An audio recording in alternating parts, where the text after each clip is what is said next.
This is the circuit we looked at last time, right? Yeah. Yes. Yeah, and we made a couple of claims about it. You know, we did a couple of examples, and then we said, you know what? We don't even want to look at this because beta sucks. Remember that discussion? Beta sucks. So we can't have a circuit that we have to use beta in to do our calculations. So we need to come up with a different plan, and that the way to do that is to disconnect the emitter directly from ground, raise the whole circuit up, and use voltages instead of currents in our analysis, because beta has nothing to do with voltage. So if I can get this circuit in a format that I don't have to use currents as much as voltages, maybe I can figure out a way to get to the same place without using beta. So I'm going to change the circuit a little bit.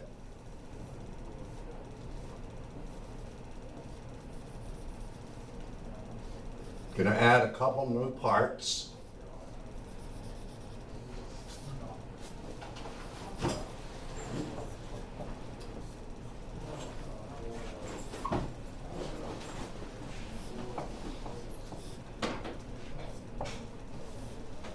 Oh, okay, yeah. Just a bit, huh?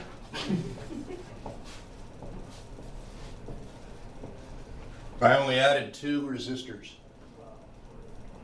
These capacitors are called coupling caps. It's one of your Coupling questions. caps. Coupling caps make sure that AC only gets into the circuit and that AC only comes out of the circuit, because you've got this voltage, you've got a DC voltage coming in here. We don't want any of that sneaking its way back or sneaking its way out of our little amplifier.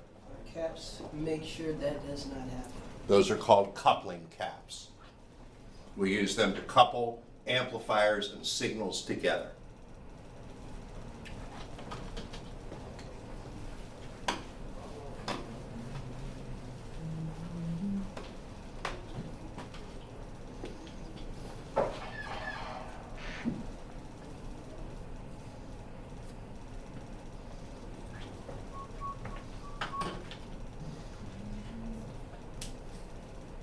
Okay. All right, short field trip out to the spigot. To the spigot, all right. Yeah. Yes. I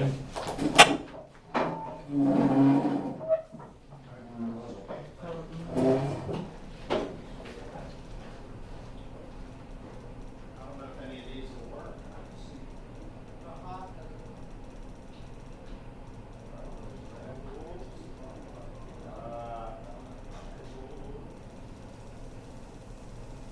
Oh, this will work perfect. Check this out. Here's 3 ranges.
change the saturation. Right there.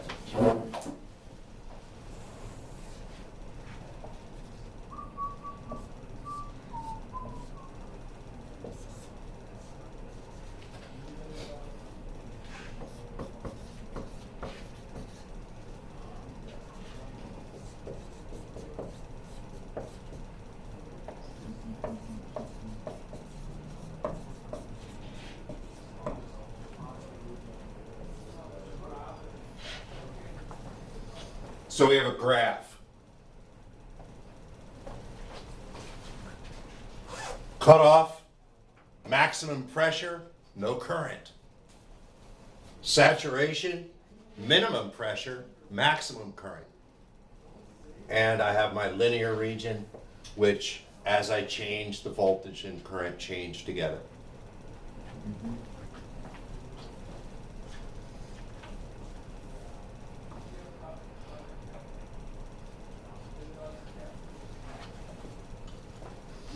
So if we're going to amplify a signal,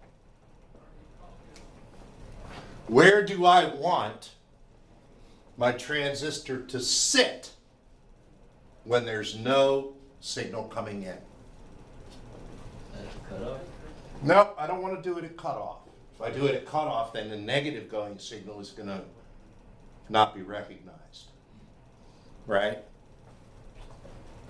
So I don't want to be at cutoff and saturation. Here's a better question. When the catcher is preparing for the pitcher to throw a pitch, where does he hold his glove? Middle. Behind the back. What? Like middle. In the middle of where he thinks the pitcher's going to throw, right? Yeah. If you're a responsible driver and you're driving down the road, where do you keep your car? In the middle. In the middle of the lane, right? Or in somebody else's lane. So that you have leeway in either direction. So if our transistor is sitting there, we want it to sit in the middle. Operating point, right in the middle. That way, if a signal comes in and increases the amount of current, I have room to move. And if a signal comes in negative and decreases the current, I also have reason to move without hitting the cutoff or saturation point. So I want to be in what's called the linear region, and for the time being, I want to be right in the middle of the linear region. Gives me the most leeway.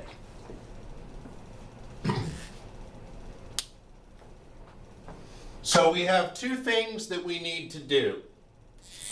Number one, we need to establish cutoff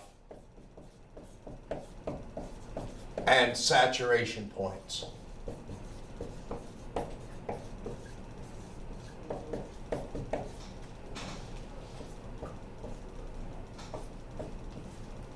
Two, we need to establish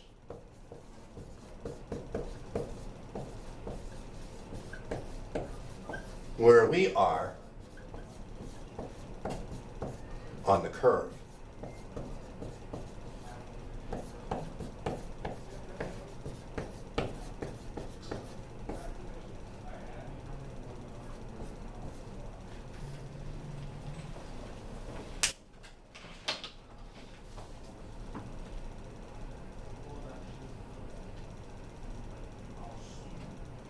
Okay? So far, so good? Any questions? I know it's a little abstract, but hopefully it'll come together a bit as we move along.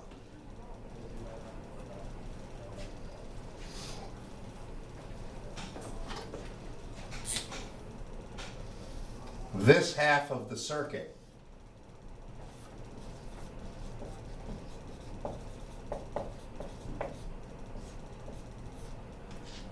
determines one. Number one. This half of the circuit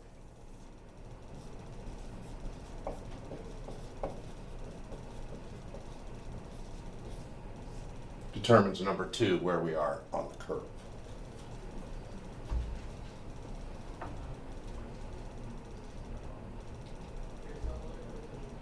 So those points are very important, the one and the two. Yep, these are where this is where your catcher's holding his mitt, and this is the limits of the strike zone. Okay. Gotcha. The limits of the, because if you think about it, once you're out of the strike zone, it doesn't matter where you are, right? And if you're in the strike zone, it does matter where you are. Swinger, the batter's not going to swing at a ball if it's not in the strike zone, so it really doesn't matter. All right, so let's do some arithmetic, shall we? We're going to go through a process here, and we're going to get the information that we need. The first thing I want to point out is something that I said the other day, which is the operation of the circuit is a function of the resistors more so than the transistor. You remember that conversation? So in our analysis, we are going to be using almost exclusively resistances. And the first thing we're going to calculate is the voltage at the base.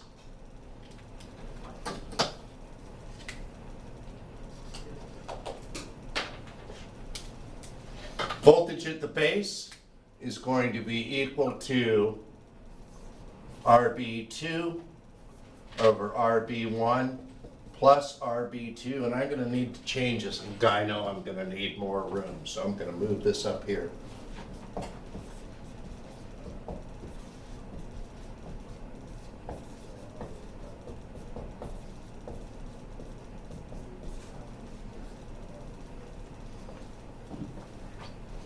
Voltage divider formula, you remember that one?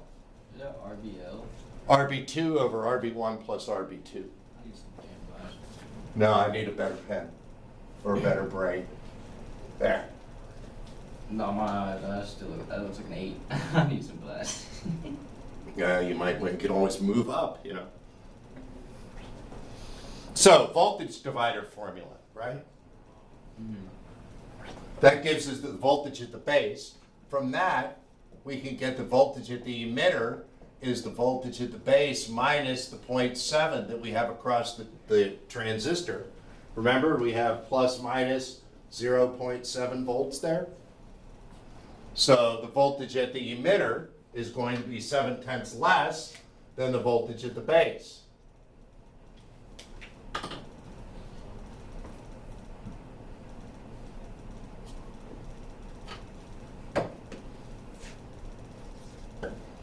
Item number 3, IE is equal to VE divided by RE.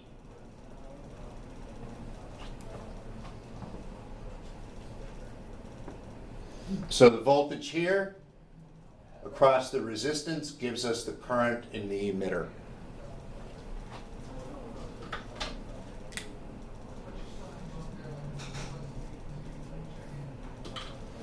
Okay, now we make the grand assumption that for the most part, IE is equal to IC. Because what comes in must go out. And the current in the base is so small that it really doesn't matter. It's less than 1%, so we functionally ignore it, and we assume that whatever current's going into the transistor is coming out of the transistor as collector current.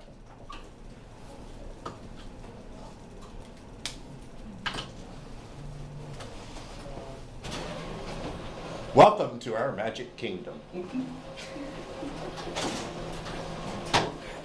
What the hell is going on back there? Somebody's printing something. It's magic. I'll turn What it is off. it? Don't turn it off. Probably won't ever come back on. It's a faucet. Oh, okay, so IE and IC are roughly the same value, right? Yes. Step 5. VRC is equal to IC times RC. That would be up here. Plus or minus VRC.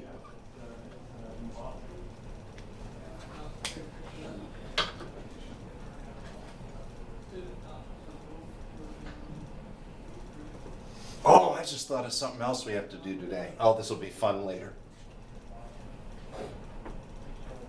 If I remember.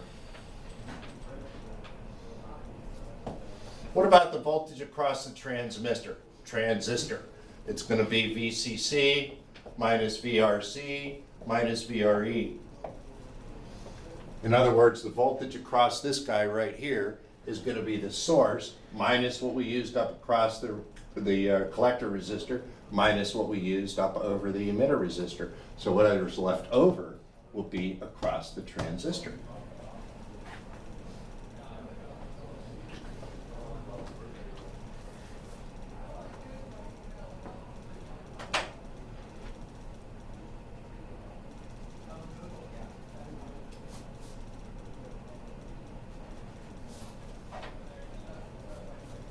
What's our VCC again here? We don't have any numbers. What is it again? What's the acronym for that? It's collectors, basically it's collector supply. Common collector is what it stands for. Common collector? Yeah, and it's connected typically in a vert circuit like this to the collector circuit. Okay. Even though it's through a resistor, it still powers up the collector of the circuit. Even though it also powers up the base, it's still called VCC. VCC is a commonly used term that almost always means DC supply. Yeah, that's what I'm learning. Yeah, so somebody says VCC, assume it's the little circle at the top of the drawing most of the time. All right, so before we tie all this crap together, I want to look at this and say, what did we do here? What is this? How do we solve this? Voltage divider formula, Yes. Yeah. right? Which is really just Ohm's law, isn't it? Yeah. So Ohm's law, here, what do we use? Kirchhoff's voltage law, subtracting voltages. Here, Ohm's law. Here, Kirchhoff's current law. Whatever goes in has to come out. Here, V is I times R, Ohm's law. V is V minus V minus V, Kirchhoff's voltage law. So we didn't use anything new to solve this circuit. It's all arithmetic, all first quarter stuff. But what it told us was information that we can now fit in to our picture here. Before we do that though, how do we determine what this value here is? IC max. What is the maximum amount of current that can flow through here? Through the output side of the circuit. What's the maximum amount of current? And I'm not looking for a number, obviously. I'm looking for a formula. How can I determine the maximum amount of current that goes through this loop? If you don't know, I'll tell you. The power formula? Well, we won't use the power formula. When the sink out there is all the way on or saturated, how much resistance is there in the valve?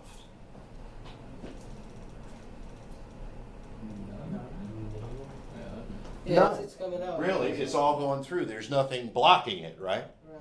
So the resistance at saturation of our valve is 0. So this is 0 ohms. This is RC and this is RE. So the total current that's going to flow through here, the maximum amount of current is going to be VCC divided by the sum of those two resistors. Isn't it? If this is 0, it's basically like a short. We're left with RC and RE. So I can calculate IC max as being VCC divided by RC plus RE. And that's going to give me this number.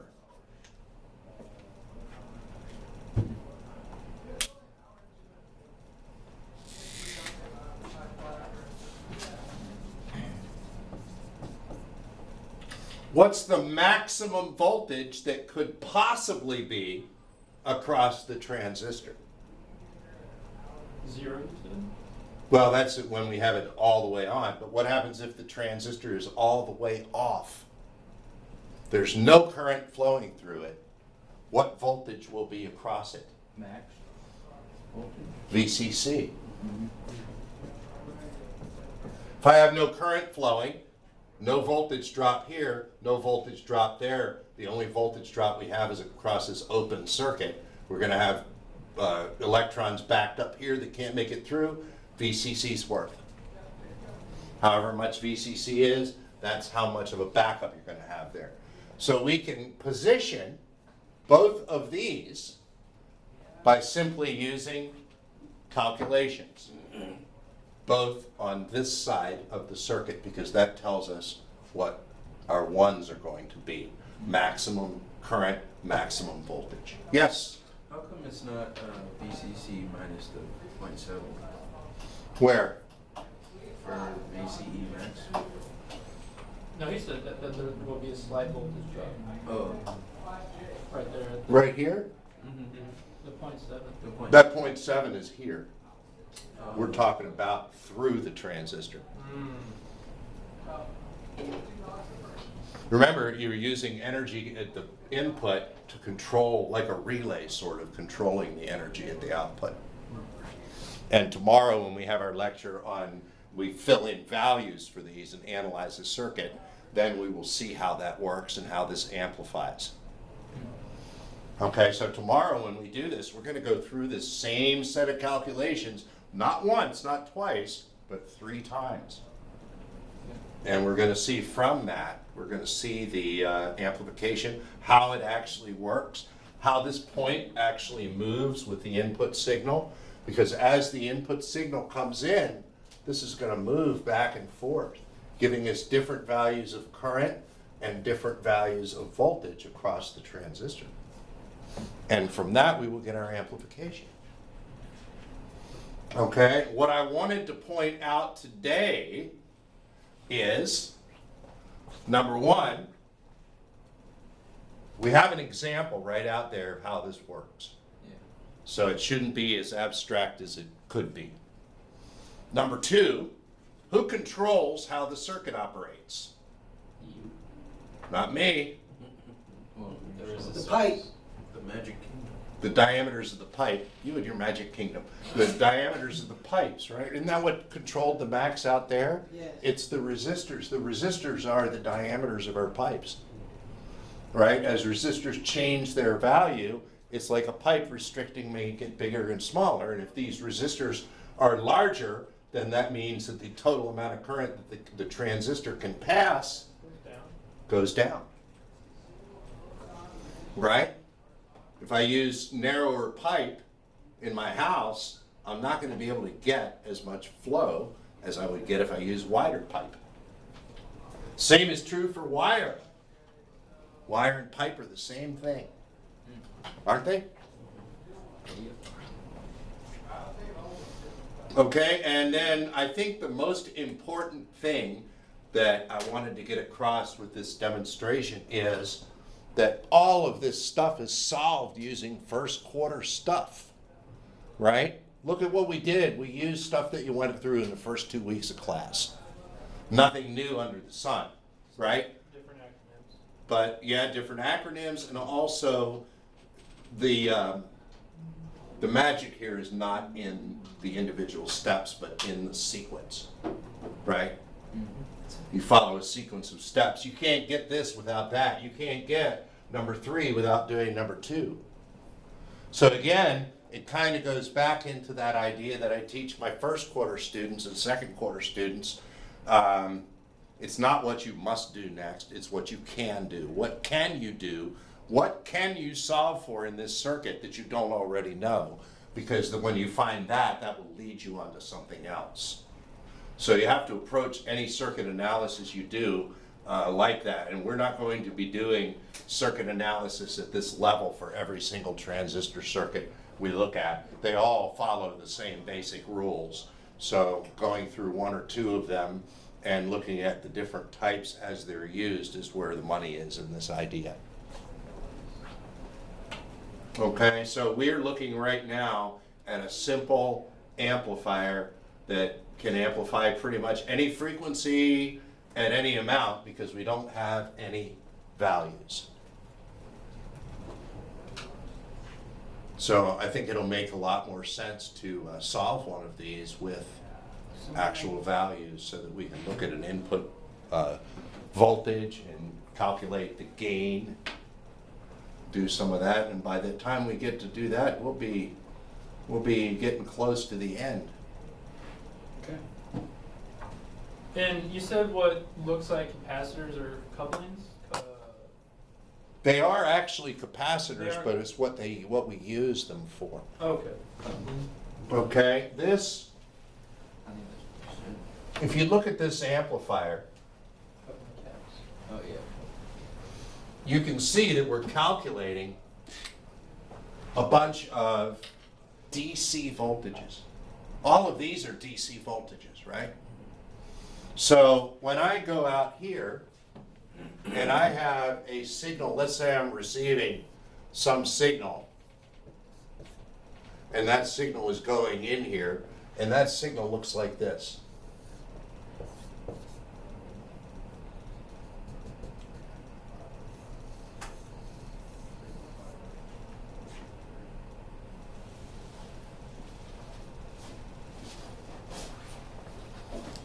The signal I'm receiving is the signal I want, which is this wavy piece, but it's at an offset of 1 volt. It has a volt of DC added into it. I don't know why, it's just how it showed up, right? Do I want that volt of DC to get in here and mess with my base voltage? All of these voltages in here. What I want coming in here is just the AC. I don't want this. We need to get rid of that. How do I get rid of that? Put it through a cap. Put it through a cap. Caps block DC and allow AC through. Right? So that eliminates any DC component that might come out of my receiver, because I don't know what the hell's coming out of there. I didn't buy it, okay? Whatever comes out of there, I don't know what it is. The same is true here. This is going to give me AC and DC. I need to block the DC so that I get AC only coming out.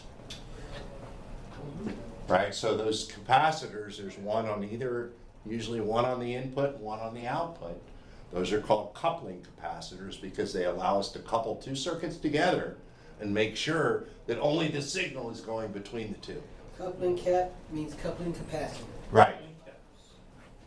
The other one that you'll have that we'll see later is this one. It goes across the emitter resistor, and that's called a bypass cap, and that's later we'll talk about that one. It's used to increase the gain if you find yourself needing to answer a question about it. All right, good. More questions? Yeah. I started with disconnecting the base of the original circuit, and then we started where that's kind of the start. Was we were disconnecting from the base of the original circuit to. You mean the one we had up here? Yeah. Yeah, we're not. It's a different circuit. Right. It's this circuit. Everything we did for the most part is calculate stuff using voltages and resistors. We didn't use beta. Do you see beta anywhere in here? No. So if we didn't use beta in here, then it don't matter what beta is, right? Beta could be 3, beta could be 3 million. It's not in the calculations, we don't care, right? That means that all that crap that we talked about with beta changing and getting, worse with temperature, all that goes away. How? Because we added 2 resistors, Okay. right? That's a cheap trade-off, my friend. Isn't it?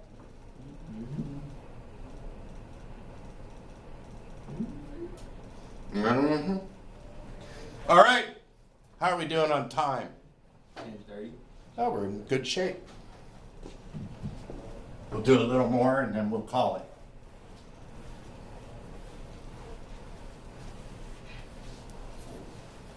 This has really gotten to be a mess, hasn't it? Look at this mess.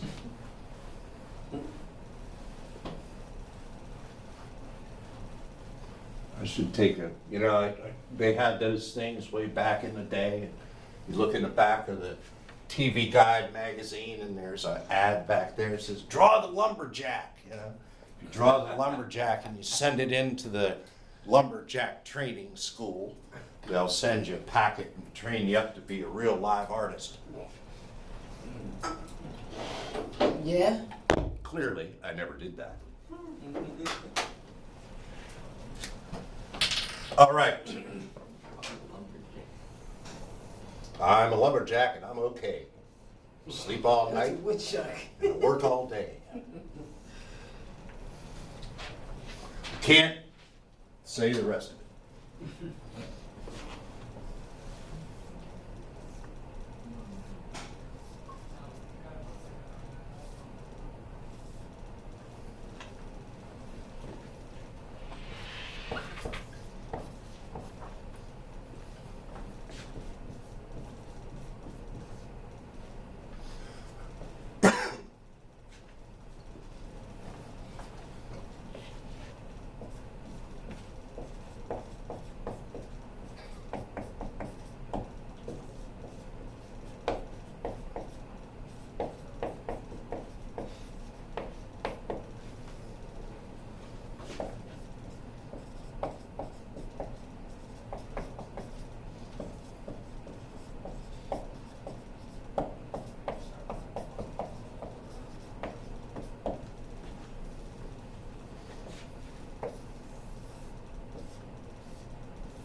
Couple things to think about.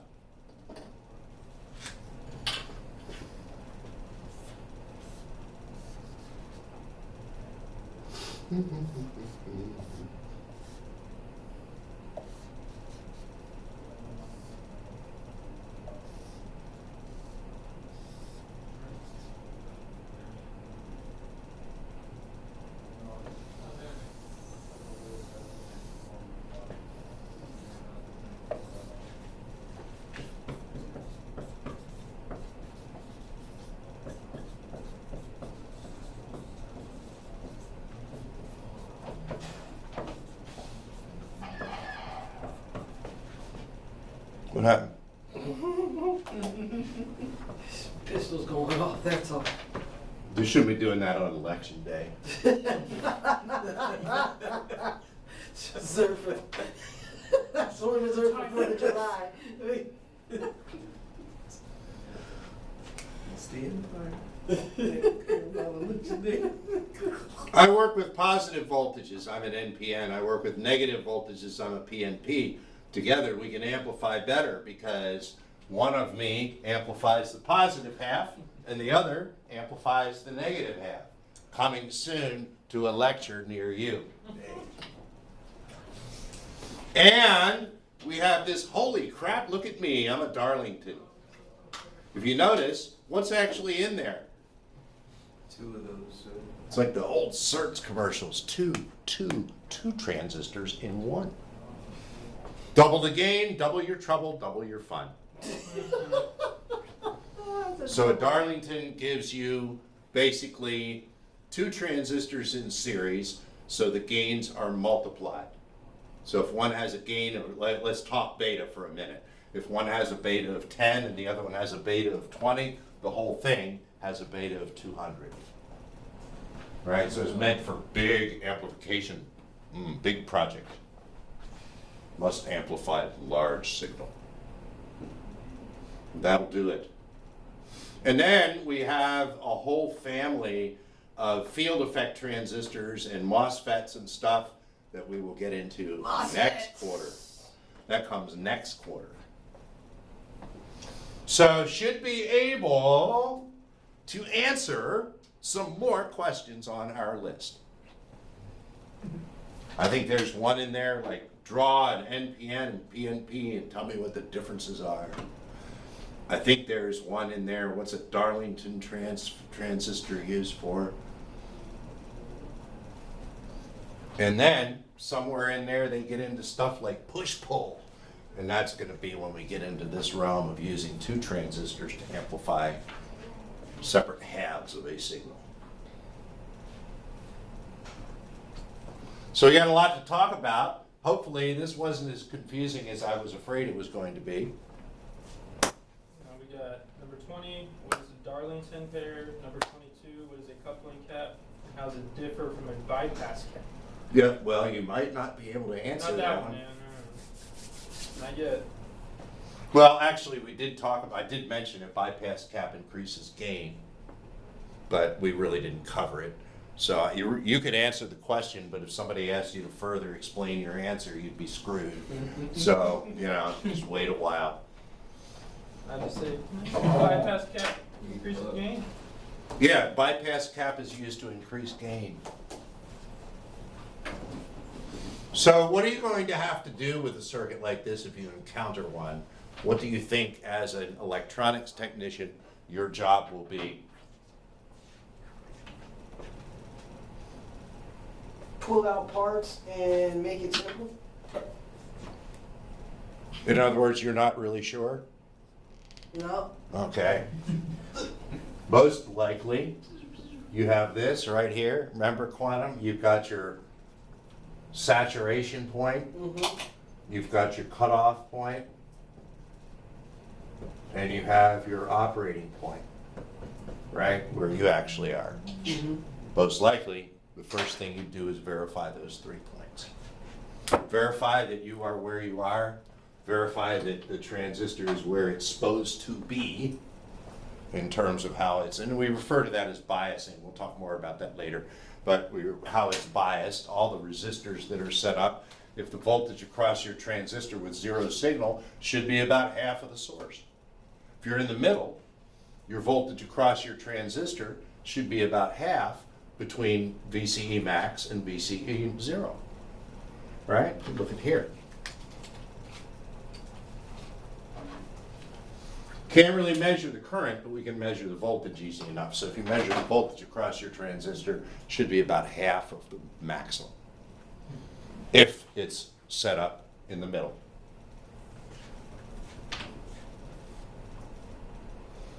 All right. Any more questions? Anybody? Anybody need anything?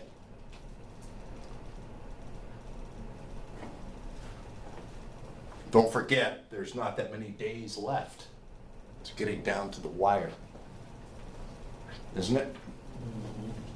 So could you consider that cutoff point when you say testing for the cutoff? Would that be like hooking it up to a multimeter or oscilloscope? Yeah, you Making can make. sure the right current and voltage is running. Yeah, normally what you're going to be checking is this point here, because that's the easiest to measure. But yeah, you probably, if you're going to measure DC for that, you use a meter.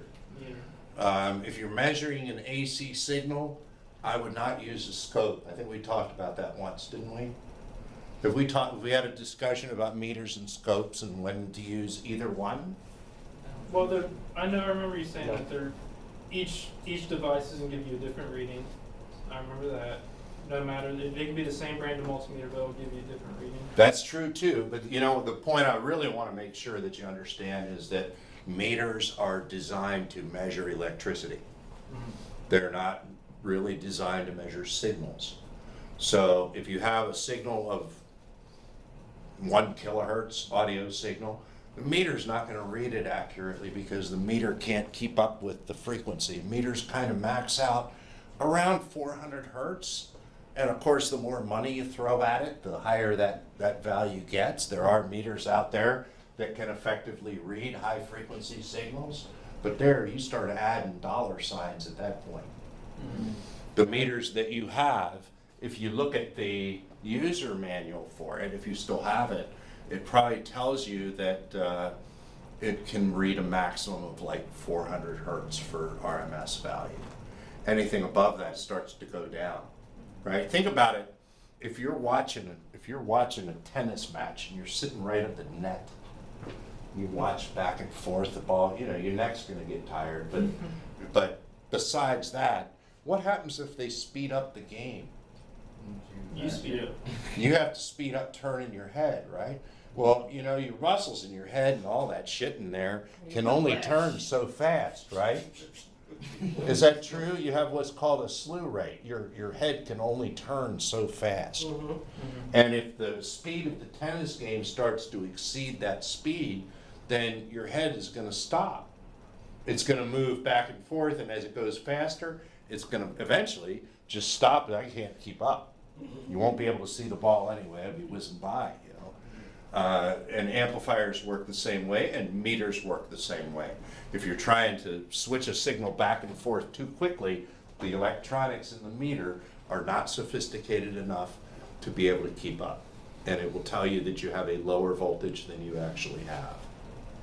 So if you're measuring your two filters, if you're measuring your high-pass filter, when you look at it with the scope, it's going to look like this. When you look at it with the meter, it's going to look like this. Big difference. Big difference. And if you're relying on that data, It's not gonna be very reliable. it's not going to be very reliable, and somebody's going to be pissed off. That's always somebody's going to be pissed off. If it's your boss, that's okay, as long as it's not. It's the okay if customer. it's your boss? Yeah, it's okay. I would rather have somebody piss me off than piss off my customers. Yeah. No, yeah, that's true. You know what I mean? Because I can fix that, but I can't get a customer back that somebody pissed off. Mhm. Yeah, speaking of pissed off customers, one time they had a Moog synthesizer that came in, and the customer needed it fixed. And the guy that was fixing it had looked up the transistors that seemed to be burnt out. Transistors, all of them seemed to be burnt out. So he ordered a whole new set of transistors and replaced them, and it still didn't work. Ordered another set of those same transistors, and it, from a different manufacturer, still didn't work. Hmm. And then called the manufacturer of the transistors to try to find out if there was some difference between what he ordered and what he needed. And he found out that there was a 2N 721 or 723, I think it was, A, and a 2N 721. And the 2N 721A had the emitter pin and the base pin reversed, right? So this clown ordered a 721 or whatever it was, A, twice. All he had to do was flip it around. And ended up taking apart this Moog synthesizer and working on it for like 3 weeks, trying to get it to work. And then realized the mistake he'd made after somebody just started laughing, calling an idiot, and ordered the right transistor, and it still didn't work. And then he checked the fuse, and the fuse was out. There was nothing wrong with the unit when it came in, You should probably except start checking for a power bad constants fuse. and- nothing wrong with the unit, but this clown had replaced transistors twice, and then had to replace them again with the correct ones. And only then did this guy think, oh, darn, maybe I should check the fuse. So I checked the fuse, and it was all fine. That's how we learn. That was one of my first horror stories. Is spending way too much time and way too much money trying to solve a customer's problem because I thought I knew what the problem was, and God damn it, I was dead set to make sure that that's what the problem was, It was not that. because I didn't want to be wrong. So I set about trying to prove that the problem I'd identified was the correct problem. So, you know, you live and learn from all these things, right? That's why you start with the spark plug and the lawnmower. Yeah, you learn. Yeah, you learn at some point. And you also learn that while you're in there, checking on part A, you might as well have a look at part B while you're in there and make sure that it's not gonna fail next week and replace it if so. So, you know, all those things, they exist for a reason, and despite the manual writer's best efforts, I'd never paid attention to any of that stuff until it bit me in the ass a few times. And now I read manuals before I even get the product. I've already got the manual read and memorized for the most part before the product even shows up from Amazon or wherever. So you can already diagnose it if it steps up? Yeah, I already know what, and usually I end up doing that before I buy it now because I want to know what I'm getting myself into. So, you know, there's advantages to doing that kind of research, but you only learn that from getting bit in the ass a few times. Gotcha. So, all right, well, I've windmilled enough for one day. Anybody else have any questions, comments, things you need? Things we need to move forward? All right, I'm gonna go ahead and turn it on.